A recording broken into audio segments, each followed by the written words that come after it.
యేసుక్రీస్తు వారు సిలువలో పలికినటువంటి రెండో మాటని మనం చూసుకుందామండి. లూకాసు వార్త 23వ అధ్యాయము 44వ వచనం, 43వ వచనం చూడండి. అందుకు ఆయన వానితో, నేడు నీవు నాతో కూడా పరదేశంలో ఉందువని నిశ్చయముగా నీతో చెప్పుచున్నానెను. హల్లెలూయా, హల్లెలూయా. యేసుక్రీస్తు వారు ఈ భూలోకంలో 33.5 సంవత్సరంలో తన సేవా పరిచర్యలో అనేకుల్ని ఆయన ప్రభావితం చేసి ఆయన స్థాపించబోయే రాజ్యాన్ని స్థాపించడానికి అనేక మందికి యొక్క సువార్త విషయంలో సువార్త చేస్తూ సువార్త ప్రకటించుచు అనేక మందిని ఆయన రక్షిస్తూ వారికి కలిగినటువంటి ఇబ్బందుల నుంచి, ఆపదల నుంచి, వారికి ఉన్నటువంటి రోగముల నుంచి ఆయన రక్షించి వారందరినీ దేవుడు తన వైపు తిప్పుకున్న విధానాన్ని బట్టి 3.5 సంవత్సరములు ఆయన సేవా పరిచర్య సాగిందండి. అంతకు ముందున్నటువంటి 30 సంవత్సరములు వారు తల్లిదండ్రులతో ఉన్నారు. మరి చివరి రోజున యేసుక్రీస్తు వారు మరి ఆ సిలువ యాగం విషయమై ఆ యొక్క సిలువకి అప్పచెప్పినప్పుడు ఆ యొక్క సిలువ విషయమై యేసుక్రీస్తు వారు ఆ పిలాతు దగ్గరికి, హేరోదు దగ్గరికి ఆయన్ని అన్యాయపు తీర్పులో తీర్చి ఆ యొక్క రాత్రి సమయంలో కూడా ఆయన్ని అన్యాయపు తీర్పులోనికి తీసుకొని వెళ్ళి ఆయన మీద నిందలు వేసి ఆయన్ని ఇదిగో ఈ యొక్క రోమా సామ్రాజ్యాన్ని దూషించాడు, ఈ యొక్క రాజుకి వ్యతిరేకంగా అనేకమైన మాటలు అన్నారని ఆయన మీద ఎటువంటి నెపము లేని ఆయన మీద, ఎటువంటి నేరం లేని ఆయన మీద, యేసుక్రీస్తు మీద నెపము వేసి ఆయన్ని పాపులతో సమానంగా చేర్చారండి. ఆ రోజుల్లో అక్కడ ఉన్నటువంటి యూదులు ఆ రోమా సామ్రాజ్యం ముందు పాపం ఎరిగినటువంటి మన దేవుణ్ణి, పాపరహితుడైనటువంటి మన దేవుణ్ణి పాపులతో కలిపివేసి ఆయన్ని సిలువ వేస్తున్న సమయంలో ఆ సిలువదారిలో ఆయన పడిన శ్రమలు మనందరికీ తెలుసు, ఆయన పడినటువంటి ఇబ్బందులు మనందరికీ తెలుసు. మరి యేసుక్రీస్తు వారు మొదటి మాటను మనం విన్నాము. ఈ యొక్క రెండో మాట వచ్చేటప్పటికి ఏమంటున్నారంటే అందుకు ఆయన ఇద్దరు దొంగలు ఆయనతో పాటు సిలువ వేయబడ్డారండి. కుడివైపున ఒకళ్ళు, ఎడమవైపున ఒకళ్ళు. ఒక ఆయనతో ఒక దొంగతో అంటున్న మాట ఏంటంటే, అందుకు ఆయన వానితో నేడు నీవు నాతో కూడా పరదేశులో ఉందు అని నిశ్చయముగా నీతో చెప్పుచున్నాను.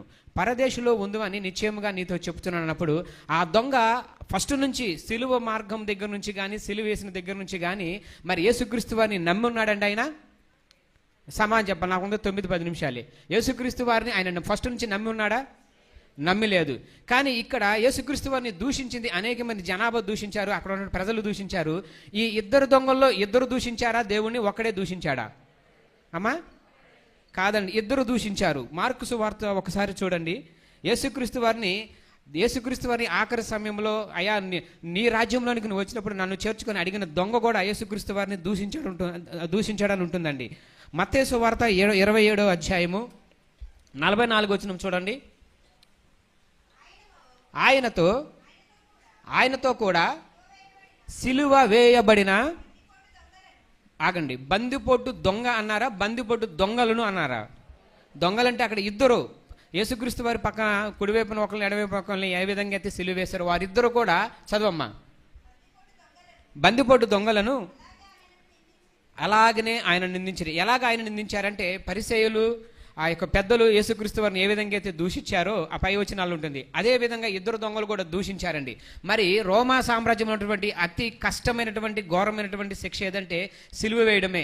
ఆ రోజే యేసుక్రీస్తు వారితో మొదలైనటువంటి శిక్ష కాదండి అది. అంతకుముందు అనేకులు ఆ యొక్క అలాంటి సిలువల మీద చనిపోయి ఉన్నారు, ఆ తర్వాత కూడా చనిపోయి ఉన్నారు. కానీ మహా ఘోరమైనటువంటి శిక్షను నీ పాపం విషయమే, నా పాపం విషయమే, నిన్ను రక్షించడానికి, నన్ను రక్షించడానికి, మన పాపముల నుంచి మనల్ని వేరు చేయడానికి ఆయన ఆ యొక్క సిలువలో వేలాడి ఎంతో శ్రమ పడ్డాడండి. మరి ఆ ఇద్దరు దొంగలు ఏ విధంగా అయితే యేసుక్రీస్తు వారిని కూడా ఆ యొక్క నిందించారో, యేసుక్రీస్తు వారిని ఏ విధంగా అయితే దూషించారో, యేసుక్రీస్తు వారు పడుతున్న బాధలను విని ఆ యొక్క యేసుక్రీస్తు వారు పడుతున్న బాధల్ని ఆలోచించి అర్థం చేసుకుని చూస్తున్న దొంగల్లో ఒక అతనికి హృదయం కదిలివేయబడిందండి. ఎలా హృదయం కదిలివేయబడిందంటే, యేసుక్రీస్తు వారిని సిలువ వేస్తున్నప్పుడు ఆ చుట్టుపక్కల జనాభా, నువ్వు దేవుడివే కదా, నువ్వు రక్షించుకోవచ్చు కదా, నువ్వు నీ యొక్క రాజ్యాన్ని స్థాపిస్తావు కదా అని వారు అంటున్న మాటలు, ఆ మాటలతో వాళ్ళు దూషిస్తున్నారు. నిజంగా వాళ్ళు దూషిస్తున్నప్పటికీ వాళ్ళు పలుకుతున్న మాటలు సత్యమైన మాటలు అక్కడ. ఎందుకంటే ఆయన రాజు, రాజులకు రాజు, ప్రభువులకు ప్రభు. ఆయనకు ఒక రాజ్యం ఉంది. ఈ లోకంలో ఉన్నటువంటి రాజ్యాలన్నీ, ఈ లోకరాజ్యాలన్నీ ఆయన ముందట సాగిలు పడాల్సిందే. అటువంటి యేసుక్రీస్తు వారిని, నా ప్రభువుని దూషిస్తున్నారు. ఎలా దూషిస్తున్నారంటే లేనిపోయిన మాటలతో కాదండి, ఉన్న మాటలతోనే. ఆయన ఎవరంటే ఆయన ఒక దేవుడు, ఆయన రాజు. నువ్వు యూదులకు రాజువా అంటే అవును ఆయన యూదులకు రాజే. అటువంటి రాజును నువ్వు రాజువాను దూషిస్తున్నారు. వాళ్ళకి తెలుసో తెలియకో నిజము చెబుతూనే అనేకులు ఆయన దూషిస్తున్నప్పుడు, ఆ యొక్క ప్రజలు దూషిస్తున్న సమయంలో కొంతమంది అయ్యో ఈయన ద్వారా నేను రక్షించబడ్డానే, నా పాపములు కడిగాయే, నా గాయములు మానిపోయాయే, చనిపోయేవాడిని లేపబడ్డాడే అని వాళ్ళకే వాళ్ళు మాట్లాడుకుంటున్న సమయంలో ఒక దొంగ ఆ యొక్క మాటలు విని ఆయన హృదయం చలించిందండి. హృదయం చలించి అడుగుతున్నాడు, అయ్యా నీవు నీ రాజ్యంలోనికి వచ్చినప్పుడు నన్ను జ్ఞాపకం చేసుకో అంటే, నేను నా రాజ్యంలోనికి వచ్చినప్పుడు కాదయ్యా, నిశ్చయముగా నీవు నాతో నేడే, ఎప్పుడండి? ఆ క్షణానే, ఆ దినానే నీవు నాతో పరదేశంలో ఉంటామని సెలవిస్తున్నాడండి. పరదేశంలో ఉంటామంటే ఏ మనుషులు కూడా పక్కన అంటే భార్య భర్తలు అవ్వచ్చు, ఇద్దరు ప్రేమికులు అవ్వచ్చు, తల్లిదండ్రులు అవ్వచ్చు, తల్లి కుమార్తెలు అవ్వచ్చు, ఎవరు ఒక రోజున చచ్చిపోయి ఒకే క్షణాన చచ్చిపోయినట్టు చరిత్రలో ఎక్కడా లేదు. ఒక రోజులో చచ్చిపోవచ్చు, ఒక నిమిషం అటు ఇటుగా చచ్చిపోవచ్చు, 2-3 సెకండ్లు అటు ఇటు చచ్చిపోవచ్చు, కానీ మరి ఒకే సమయమున పరదేశికి వెళ్ళినట్టు ఎక్కడా లేదండి. మరి దేవుని యొక్క కృప ఎలా ఉందంటే ఆయన చనిపోతూ కూడా ఆయన్ని రక్షించడానికి ఆ యొక్క పరదేశికి ఆయన్ని తీసుకెళ్తున్నాడండి. మరి ఆ యొక్క పరదేశికి వెళ్తున్న దొంగకి బాప్టిజం ఉందండి అక్కడ. మరి మనందరం బాప్టిజం తీసుకున్నాం కదా, దేవుని కృపలో మనందరం వర్ధిల్లుతున్నాం కదా, ఆత్మీయ విషయంలో వర్ధిల్లుతున్నాం కదా. బాప్టిజం తీసుకొని దేవునికి దూరంగా ఉంటున్నామా, దేవుణ్ణి దూషిస్తున్నామా, ఆయన్ని మనం ప్రేమిస్తున్నామా? ఒక్కసారి మనల్ని మనం జ్ఞాపకం చేసుకుందామండి. మరి ఆ దొంగకి బాప్టిజం లేదు, యేసుక్రీస్తు వారు బాప్టిజం తీసుకున్నారు.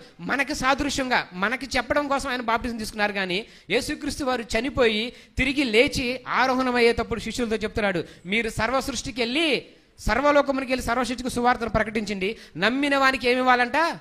అప్పటి నుంచి బాప్టిజం అనేది మొదలైందండి ఎక్కువగా. మరి అంతకుముందు అయితే బాప్టిజం లేదు, కానీ దేవుడు తన నోటికి చెప్పిన మాట ఏంటంటే, మీరు సర్వలోకమునికి వెళ్ళి సర్వసృష్టికి సువార్తను ప్రకటించండి, నమ్మిన వాడు బాప్టిజం పొంది నిత్యరాజ్యంలో ఉంటాడని. మరి మనము బాప్టిజం తీసుకున్నాము. ఇలాంటి వాక్యములు కొన్ని సంవత్సరాలుగా, ఎన్నో దినాలుగా మనం వింటూ ఉంటున్నాము, కానీ మన బ్రతుకులు మరి దేవుని ఎదుట కట్టుబడి ఉన్నాయా? ఆయన రాజ్యం కోసం మనం ఎదురు చూస్తున్నామా?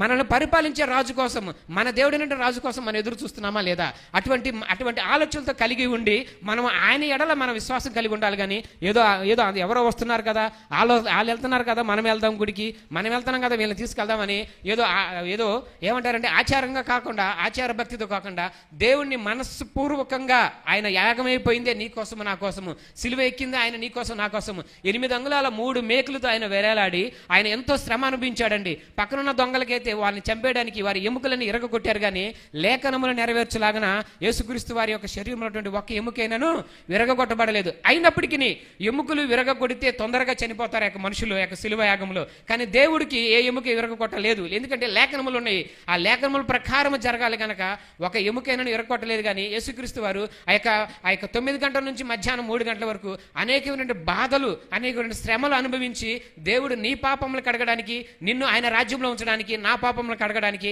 నన్ను ఆయన రాజ్యంలో ఉంచడానికి, ఇక్కడున్న మనందరినీ, సర్వలోకంలో ఉన్న ప్రతి ఒక్కరిని ఆయన రక్షించడానికి ఆ రోజున బలియాగం అయిపోయాడండి. ఆయన బలియాగం అయిపోయిన మా యొక్క విషయాన్ని మనం గ్రహించి బాప్టిజం తీసుకుని కూడా కొంతమంది కొన్ని విషయాల్లో వెనక్కి వెళ్ళిపోతాం. ఇక్కడున్న వాళ్ళందరూ మనం పరలోకానికి వెళ్తాం గ్యారంటీ ఏమైనా ఉందండి?